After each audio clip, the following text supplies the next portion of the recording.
Hello class, welcome back to the Middle-earth Strategy Battle Game University, and today I'll be showing you the mechanics behind swimming. Now, there are many water features throughout the world of Middle-earth.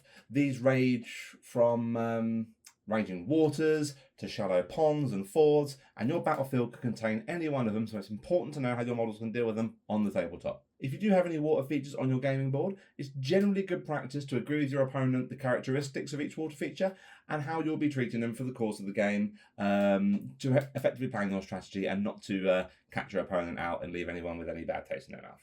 Pond water is not the nicest tasting thing in the world. Some areas of water, ponds, streams, fords, pose very little risk to those crossing. These are treated as shallow water.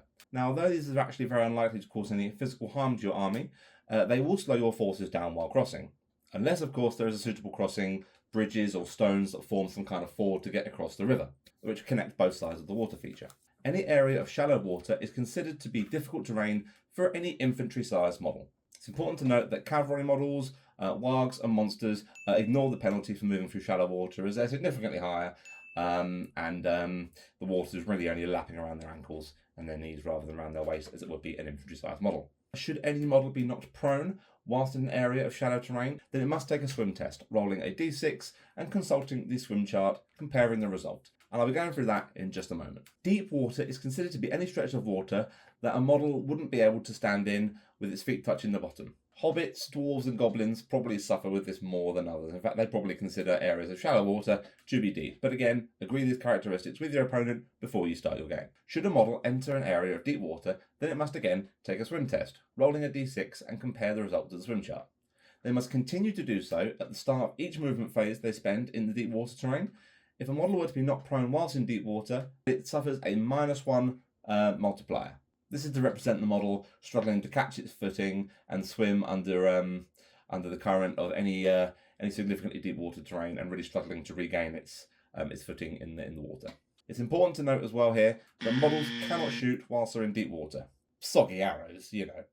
Now I've gone on about this swim chart quite a bit in this video, so it's important now to go through what this swim chart actually entails.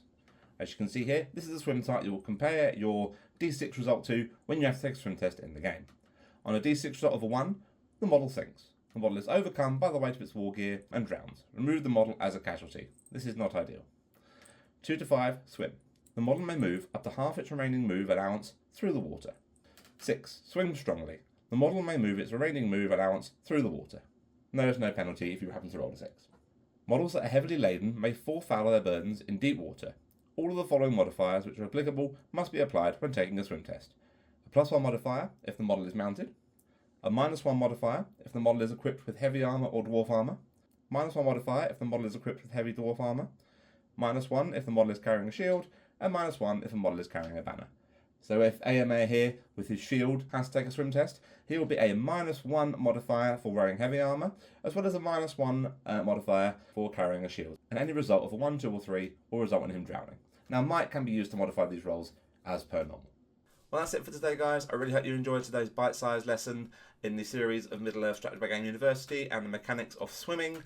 Please don't forget to check us out on Patreon. Our Patreon will be launching tomorrow at 11 o'clock English Standard Time. So make sure you head over there and check out that. We've got some really cool content to start off with, and we'll be adding to it a lot. Some great rewards coming up for those of you who decide to support us there.